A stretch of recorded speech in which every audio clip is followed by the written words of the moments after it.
Hello and welcome to APTN National News this beautiful Monday afternoon. I'm Sav Jonesa. A group that calls themselves Guardians of the Territory have been staging blockades and protests across First Nation territory in Quebec. This is in response to Quebec legislation Bill 97, which the national government says intends to modernize the forestry regime. Savannah Craig has more. A group of land guardians set up a blockade outside of forestry company Domtar's sawmill in Saint-Prime, Quebec. The Guardians want to convince passerbys that First Nations people should have a say in Bill 97. Bill 97 is legislation tabled in April that Natural Resource Minister Maite Blanchette-Vizina says will modernize the forestry regime by creating 3 zones. Dave Petitquay is leading the protests. He says those involved in Bill 97 shouldn't make decisions impacting Innu territory. C'est les chefs de territoire, les familles, les chefs héréditaires à décider ce qu'il fait dans le territoire pour les familles. C'est pas les conseils des banques, ni le gouvernement, ni les forestiers, et surtout pas dans le temps résolu qui appartient à une firme étrangère de nos vies. Petitquay and other land guardians have been going community to community to spread their message. Le chemin principal est au 62. Just a few weeks ago, APTN News spoke with Petitquay in Wemotashi, the heart of Atikamekw territory, where he was building teepees to block logging trucks from entering the territory. Petitquay says this fight didn't start with Bill 97. Depuis 2023, qu'on est actif, on n'a jamais abandonné le combat, ça a toujours été continué.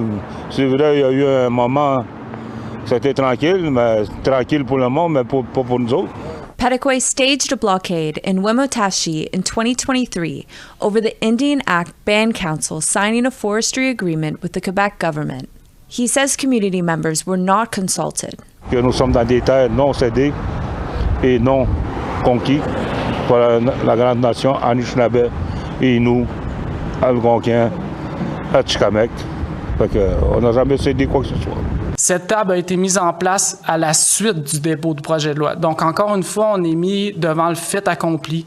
The AFNQL and 5 other chiefs announced that they will not be hosting consultation with the Quebec government because the Natural Resources Minister refuses to make a clear and formal commitment to an appropriate Bill 97 consultation process. Ils ont tout le temps agi de cette façon-là, en donnant plein de promesses aux Autochtones, mais sans jamais aboutir à leurs promesses. C'est ça le gouvernement colonialiste.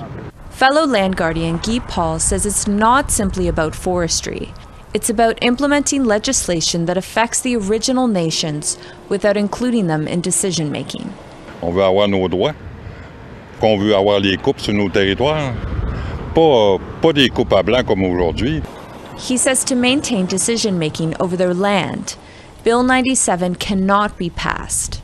Parce que si elle passe, on n'aura plus droit de parole sur nos territoires. The Guardians of the Land are now working with a law firm. They say legal aid will help support their fight against deforestation carried out without their consent.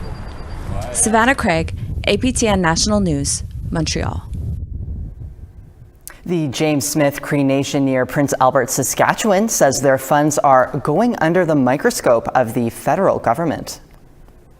In a letter issued to band members on Friday, Chief Kirby Constant said a forensic audit will be conducted by Indigenous Services Canada and the KPMG accounting firm, with the audit dating back to more than 7 years to April of 2018.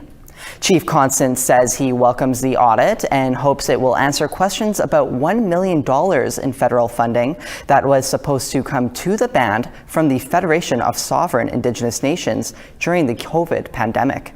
He says James Smith was supposed to receive $6.5 million for protective equipment for band members, but only got $5.5 million from the FSIN, who are also undergoing a forensic audit.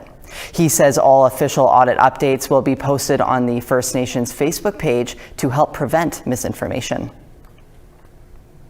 A pavilion showcasing First Nations in Manitoba is cancelled due to wildfires throughout the province. We'll have more on that coming up after the break. Stick around.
Welcome back. Pasqua First Nation has been hard at work planting, watering, and tending to a garden which will one day feed its members.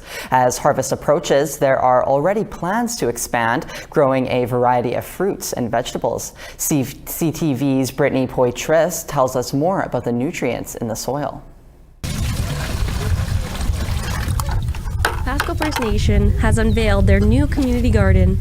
Lands manager Candace Carter says the garden will benefit band members inside and out. When we go to the grocery store, we're not sure where our food comes from, to be honest, right? We just buy it and cook it and we eat it. But here we actually know we started right from a little tiny seed right to a vegetable, and that's the best for us. Where the garden now stands, once a clear field owned by Delbert Pasqua, whose last wish was to have the land shared. He summoned us to his house and gave me instruction to take care of the land as best I could. The soil and seeds planted in this garden represent more than just food. To Councillor Roman Pasqua, it represents the community's values. I think it has to go in connection with our food sovereignty and feeding our nation members, and not just our members on reserve but also off reserve. In the spring, after fundraising and planning, the garden took shape. This garden isn't just about sustainability. It's also about affordability, health, and helping the community.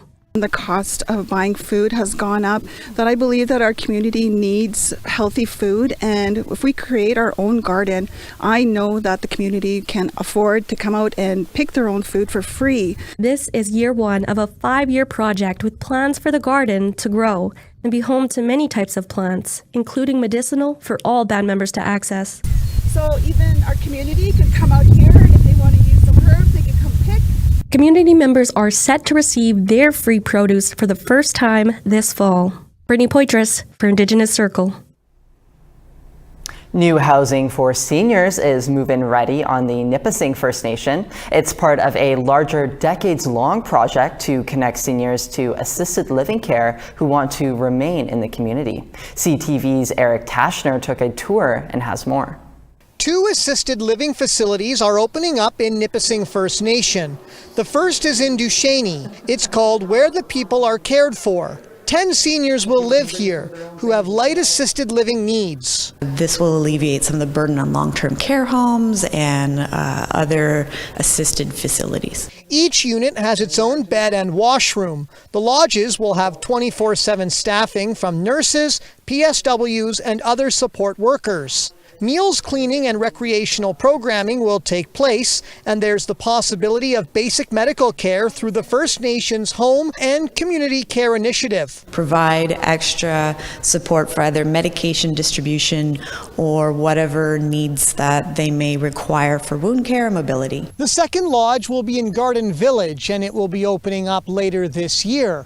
In 2023, the First Nation secured close to $7 million from the Canadian Mortgage and Housing Corporation for both projects. We'll now have a lot more applications because people didn't know what the building looked like or what services were offered. The First Nation heard directly from community feedback that there was a shortage of housing for seniors who need help with basic care. Keep our seniors at home and in the community longer before they require long-term care, so that they can stay with their loved ones and reduce isolation. Dr. Lalonde says in the future she would like to see an increased level of care at one of the 2 facilities to long-term for residents who need it to fill that critical gap. We're really excited to have this open for the community, and I know the community's been really excited. This has been decades in the making.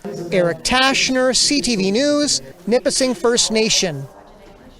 The First Nations Pavilion has withdrawn from Winnipeg's Folklorama Festival to focus on helping wildfire evacuees. The annual festival showcases over 40 different ethnocultural communities in Manitoba through entertainment and cuisine. Buffy Handel is the executive director of the First Nation Pavilion's sponsoring organization, Nimu Egwa Inc.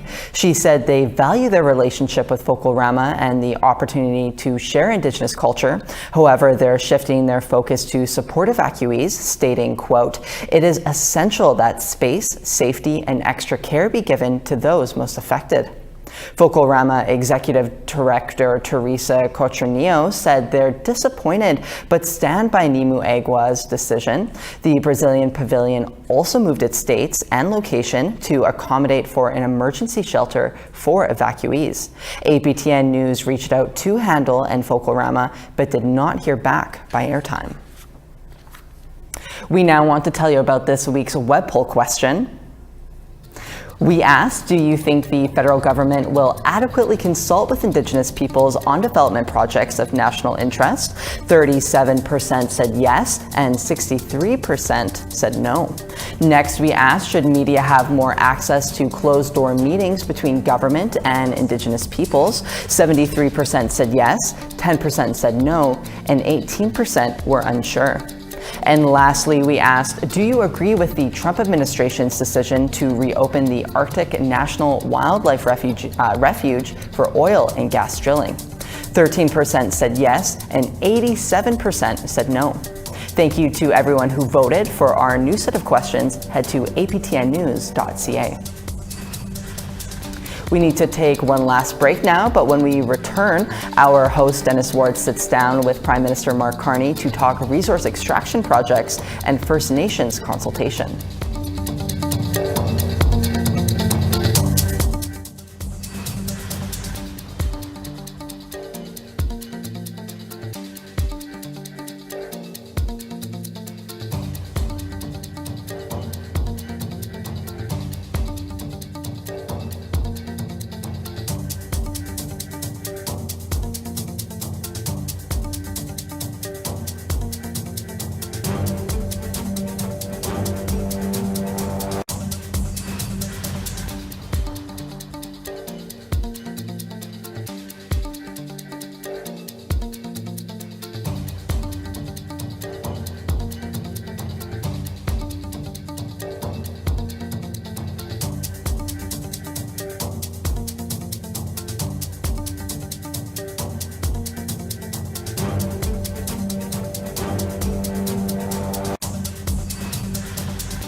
Let's see what Monday has in store for us. It will be plenty of sun and 21 in Halifax and Fredericton.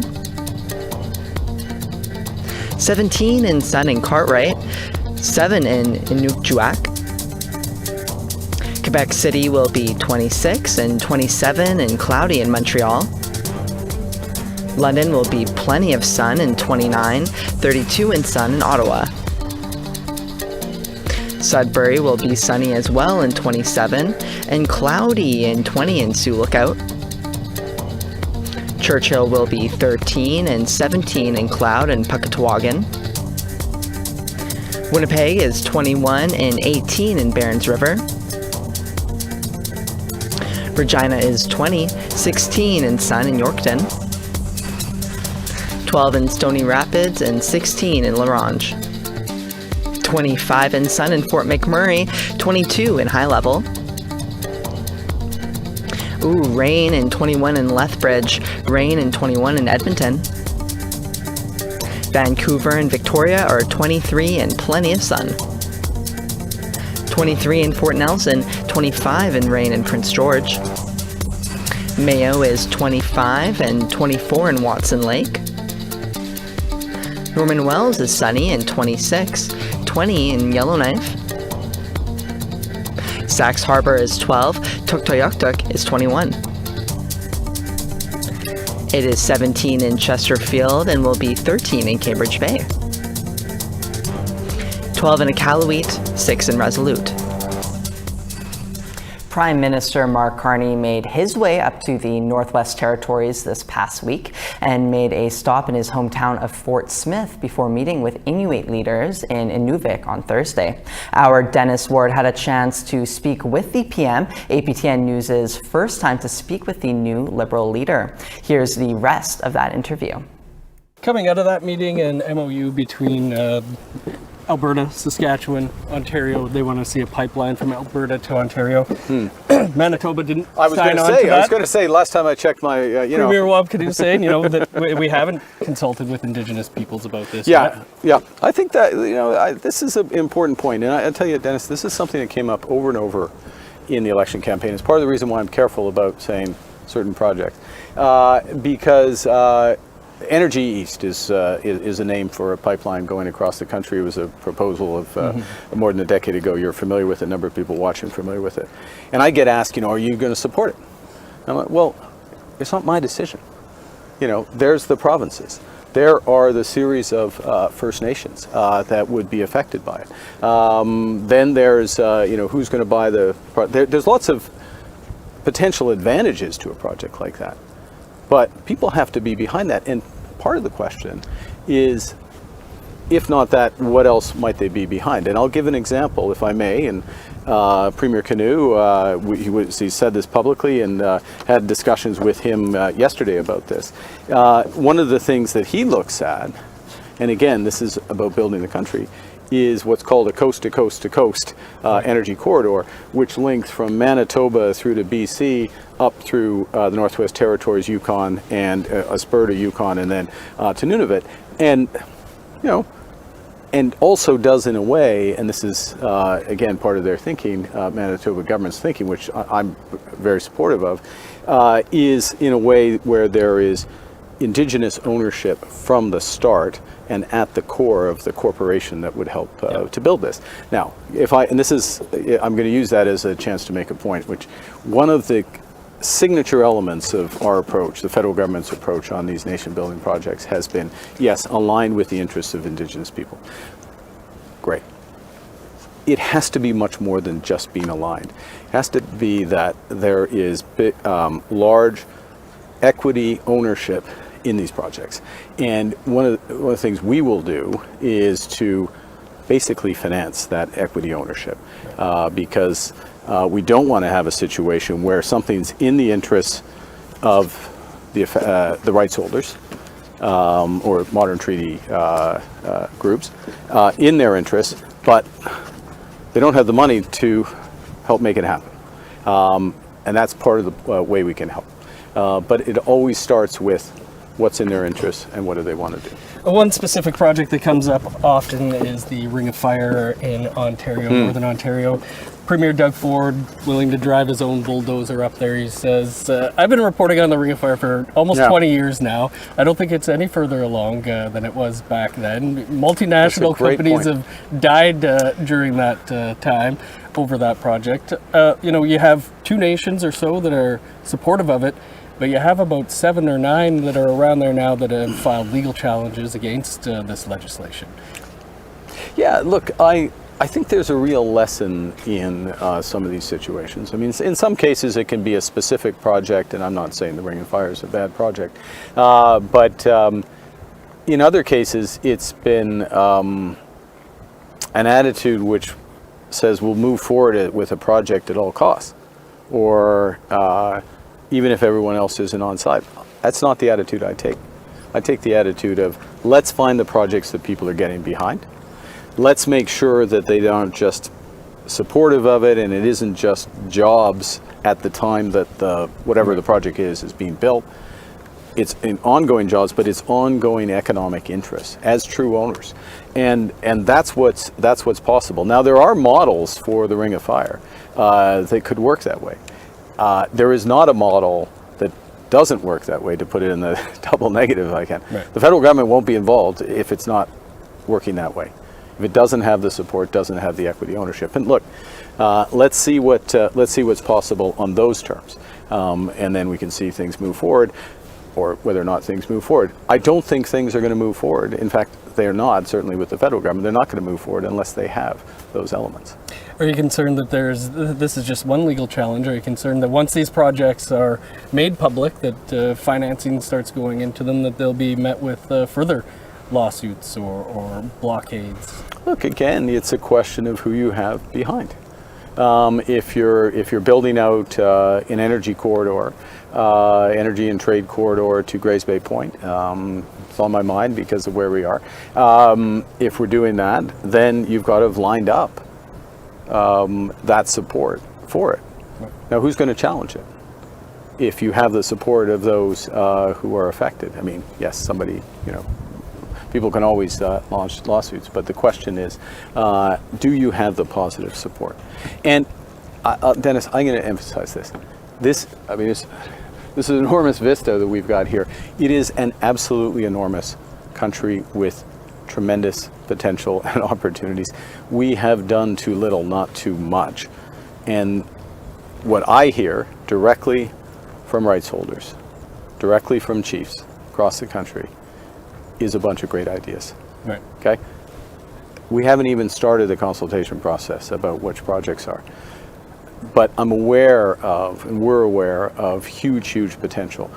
My job, the job of the premiers, the job of others, is to convert those great ideas as part of a process to making decisions after extensive consultations that these are the potential projects of national interest, and then to go from that to attach the right conditions around the development of those projects, and including environmental, local services and economic benefits, ownership conditions, other elements. Attach those conditions, labor conditions as well, so those projects can be built, and that process goes forward.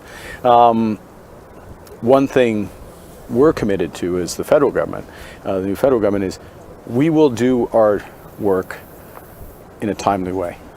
When those conditions start to come together, we're not going to be the one that delays the thing for 10 or 15 years. I'm afraid we have been the ones that have delayed good ideas for 10 or 15 years.